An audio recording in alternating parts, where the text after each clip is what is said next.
కొట్టేసింది. టైం ఎంత అయిందో త్వరగా వైన్ షాప్కి వెళ్ళి బీర్ తీసుకున్నాలి. బైక్ స్టార్ట్ చేసుకొని త్వరగా వెళ్ళిపోవాలి.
ఏముందరూ అసలు ఈ మత్తు ఎంజాయ్ తాగాల తిరగాల. బా గుట్కా వేసి అంటే లాస్ట్కి అంటుంటే బా మజానే వేరది.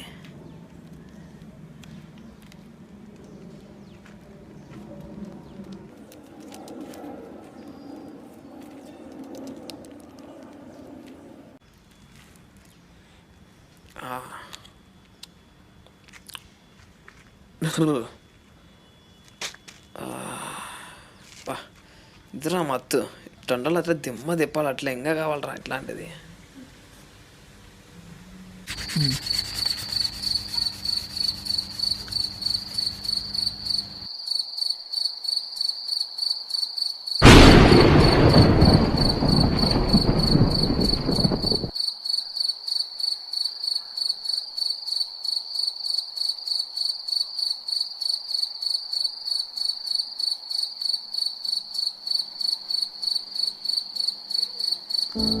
రారా ఇన్ని రోజులు దొరికిన స్టేషన్ పదా, నీ పని చెప్తాను. సార్ సార్ సార్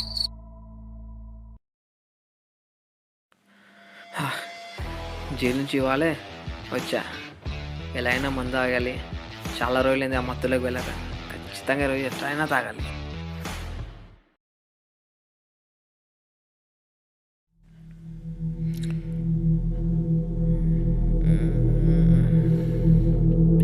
అసలు ఏమైంది నా జీవితంలో సంతోషం లేకపోయింది.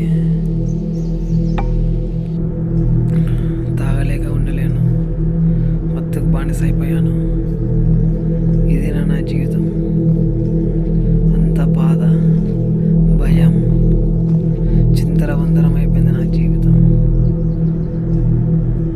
ఇదేనా నా జీవితం? మీద ఇలానే అంతం అవ్వాలా? ఈ మత్తులో సంతోషం అనుకున్నా, కానీ ఇదే సంతోషం లేకుండా చేసింది నా జీవితంలో. షట్.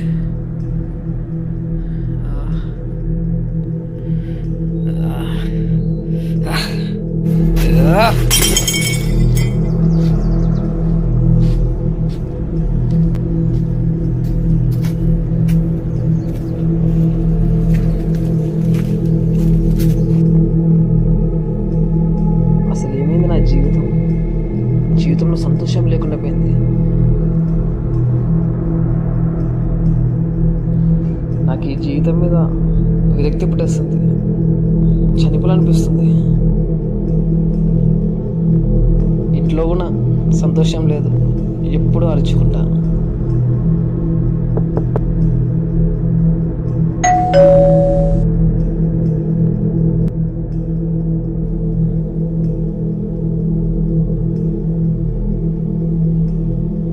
నన్ను ఎవరు డిస్టర్బ్ చేయదండి.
అయ్యో, ఏమైంది? మరి పాత జ్ఞాపకాలు వస్తున్నాయి. ఎంతో భయం వేస్తుంది. ఈ భయం నన్ను వెంటాడుతూనే ఉంది.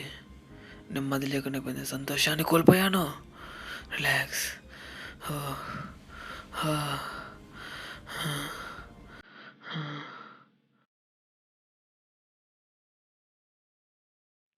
సెల్ అనేది తీసుకొని వీడియోస్ చూద్దాం కొంచెం.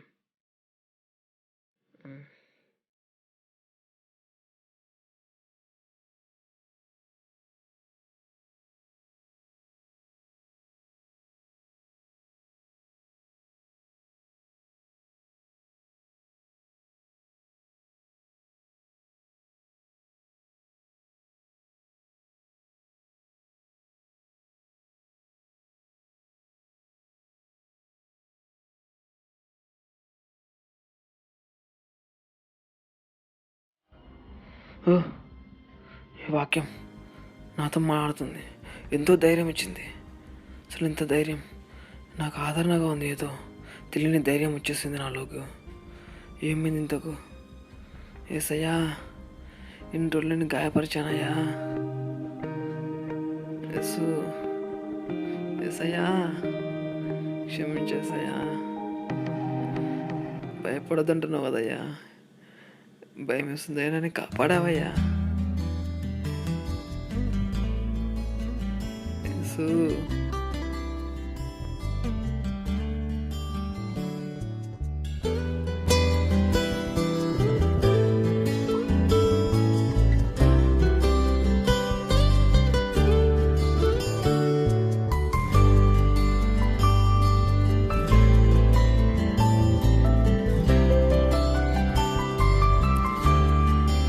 యేసు, మార్చేస్తుంది. ఈ పాపిష్టివాన్ని క్షమించు యేసు. మార్చేసు, నా జీవితాన్ని మార్చు. క్షమించు దేవా.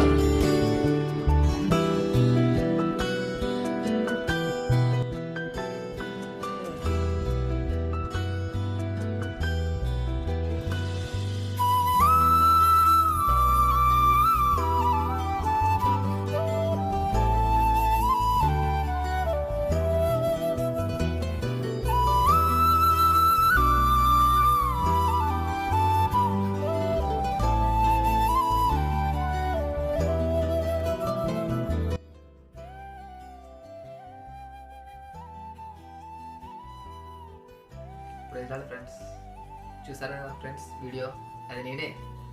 ఇంతకుముందు నేను అలానే జీవించేవాడిని, అదే జీవితం అనుకొని అలానే సంతోషంగా అదే అనుకున్నాను. కానీ జీవితంలో సంతోషం అనేది దాంట్లోనే ఉంది అనుకొని జీవించాను, కానీ అందులో సంతోషం లేకపోయింది.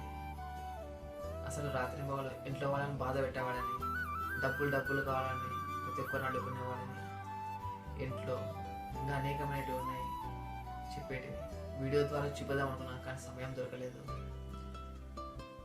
కాబట్టి ఫ్రెండ్స్, ఈ వీడియో ఎంతో కష్టపడి తీసాము, మీరు చూశారు. లేదా చూసిన దాన్ని ఇతరులకి షేర్ చేయడం ద్వారా ఇంకా ఇలాంటి వాళ్ళు ఎంతోమంది ఉన్నారు. నా జీవితాన్ని మార్చాడు యేసు. ఫ్రెండ్స్, ఇంకా ఎన్నో చోట్లకి ఎన్నో తప్పులు, ఎన్నో చేష్టలు ఎవరు చూడనివి, మనుషులు చూస్తలేరని చేసే ఎన్నో తప్పులు ప్రతి ఒక్క మనిషిలో ఉన్నాయి, కానీ ఎవరు అవన్నీ చెప్పుకోరు. కానీ దేవుడు చూస్తున్నాడు.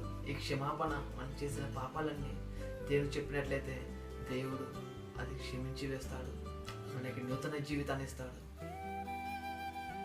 దేవుడు మనల్ని ఖచ్చితంగా క్షమిస్తాడు. ఈ భూమి పైన ఏ ఒక్కరు క్షమించాల్సిన అవసరం లేదు. మనం చేసిన తప్పుల్ని పరలోకంలో ఉన్న తండ్రి ఒక్కరు క్షమిస్తే చాలు. ఆయన ఒక్కరు చూస్తున్నారు మనం ఎలా జీవిస్తున్నామో, మన హృదయం ఎలా నడుస్తుందో ఆయనకు తెలుస్తుంది. మనుషులకి ఇవన్నీ తెలియవు. ప్రతి ఒక్క మనిషి మార్పు చెందాలి, ప్రతి ఒక్క మనిషి మారు మనసు చెందాలి, ఇదే కోరుకుంటున్న దేవుడు. ఎంతోమంది ఇంకా లోకాసరంగా జీవిస్తున్నాము, కాబట్టి మనం అందరం సరి చేసుకొని దేవుని ప్రేమను చాటిద్దాం ప్రతి ఒక్కరికి. అలాగే ఇంకా కొన్ని కారణాల వల్ల ఇంకా కొన్ని చోట్లకి జైలుకి పోయిన కొంత ఫ్రెండ్స్ ద్వారా తిరిగి ఆ రోజు ఆదివారం చర్చికి వెళ్ళే సమయం, కానీ ఆ దినంలో నేను మర్చిపోలేని రోజు. ఆ రోజు చర్చికి పోవాల్సిన రోజు ఫ్రెండ్స్తో బయటికి వెళ్ళాను. ఆ రోజు నేను ఇంటి నుంచి బయటికి వెళ్ళాను, మరలా ఇంటికి రాలేదు. ఆ రోజు ఎంతో వేదన, ఎంతో బాధ చెప్పుకోలేదు. ఒక పక్కన భయం, ఎంతో వేదనతో బయటికి వెళ్ళాను. కానీ జీవితంలో భయం అనేది మొట్టమొదటిసారిగా నేను భయపడాను. ఎంతో చాలా భయంకరమైన భయం అది. నేను ఊహించినది నా జీవితంలో ఎప్పుడు జరిగింది. ఆ భయం అనేది నన్ను వెంటాడి చివరికి చావు వరకు తీసుకెళ్ళింది. ఏమైందో నా జీవితం అనేది తెలుసుకోలేకపోయాను. అది చెప్పాను కదా ఫ్రెండ్స్ ఇందాక, కీర్తనల గ్రంథము 118 5 ఇరుకునందుండి నేను యెహోవాకు మొర్రపెట్టి తిని, విశాల స్థలం ముందు యెహోవా నాకు ఉత్తరం ఇచ్చాను. ఇరుకులో వెళ్తున్నా, ఎక్కడ పోతున్నాను అర్థం కాకుంది. మొర్రపెట్టిన, నా మొర్ర ఆలకించి, నా ప్రార్థన ఆలకించి దేవుడు ఏం చేశాడు? విశాల స్థలం ముందు నాకు ఉత్తరం ఇచ్చాడు. ప్రతి ఒక్కరి ఫ్రెండ్స్ ఇలా ఇస్తాడు ఆయన. కాబట్టి మనం మన జీవితం లోకానుసారం కాకుండా దేవుని కొరకే జీవిస్తానని మాట ఇచ్చినట్లయితే ఆయన ఖచ్చితంగా క్షమిస్తాడు. మన మనసు మార్పు చెందుతుంది. ఆయన ద్వారానే మన హృదయము మార్పు చెందుతుంది. ఆ మార్పు చెందినట్లయితే మరొకసారి పాపం చేయం, తెలియక మరొకసారి మళ్ళీ పాపంలో పడిపోతాం. కాబట్టి మనం పడిపోతున్నప్పుడు ఆయన దేవుని ఎదుగుతుంటాం. కాబట్టి మనం ఆయన కోసమే జీవించాలి, ఆయన ఎంతో భయభక్తులతో జీవించాలి. ఈ లోకంలో ఉన్న వాళ్ళు కాదు మనం భయపడాల్సిందే, పరలోకంలో తండ్రికి భయపడాలి. కాబట్టి ఫ్రెండ్స్, ప్రతి ఒక్కరిలో సాక్ష్యం ఉంది. కాబట్టి ఫ్రెండ్స్, ఈ సాక్ష్యాన్ని మీరు కాపాడుకోవాలి. మనం అందరం కాపాడుకోవాలి. ఈ సాక్ష్యాన్ని, దేవుడి ఇచ్చిన సాక్ష్యాన్ని మనం ఎప్పటికీ వదిలిపెట్టుకోకూడదు. మనం కాపాడుకుందాం మన సాక్ష్యాన్ని. ఏ ఒక్కరి చోట నుంచి కానీ మనం దీన్ని పంపించకూడదు. ఈ సాక్ష్యాన్ని మనం చివరి శ్వాస వరకు దేవుని కొరకు న్యాయంగా, రోషంగా జీవితం. మనమందరం ఐక్యతతో దేవుని కొరకు మనమందరం జీవిస్తున్న దేవుడు ఒకరే, యేసయ్య. తన పరలోకంలో ఉన్నాడు. అతని కోసమే మనం ఈ భూమి మీద జీవించాలి. ఫ్రెండ్స్, వీడియో చూసినారు ఫ్రెండ్స్. ఈ వీడియో మీకు ఎలా అనిపించిందో దాని కామెంట్ ద్వారా నాకు తెలియజేయండి. ఇంకా అనేకమైన వీడియోస్ ఇంకా మీకోసం అప్లోడ్ చేస్తాను ఫ్రెండ్స్. ఎంతో కష్టపడిన వీడియో కోసం. కాబట్టి ఫ్రెండ్స్ ఖచ్చితంగా షేర్ చేయండి, లైక్ చేయండి. Praise lord.